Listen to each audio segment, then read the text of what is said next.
মাংসৰ প্ৰতি বাৰু লোক কাৰ বেছি ৰাইজ মোৰ কিন্তু বহুতেই বেছি কাৰণ মই মাংস খাই বহুত ভাল পাওঁ আৰু আজি এইবিলাকৰ পৰাই আৰম্ভ কৰিছোঁ ঘৰত খানা আছে ৰাইজ যোৱাকালি মিনি ব্লগত বাৰ্থডে দেখুৱাইছিলোঁ গণেশ পূজাৰ কাৰণে আমি মাছ মাংস খোৱা নাছিলোঁ আজি বাৰ্থডে খানা পাতিছোঁ ৰাইজ এইফালে মাংস বহাই দিছে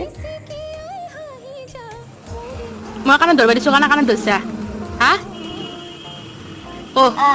গাইছ মোক শাস্তি দিছে এনেকৈ কওঁ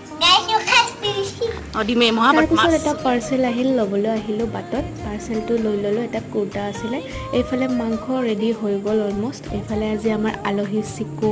এইফালে পপি টিকলা আৰু এইফালে আছে সৰু মুনুবা এইকেইটা আজি আলহী এইফালে পোহৰো আহিছে কিন্তু সি খোৱা নাই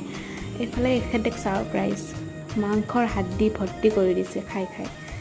অলপ টাইম পোহৰৰ লগত খেলিলোঁ আৰু এইফালে আমাৰ পপি তাই ইমান ধুনীয়া ধুনীয়া আৰ্ট কৰে এতিয়াৰ পৰা বহুত ধুনীয়া পাৰিব ধন্যবাদ ৰাইজ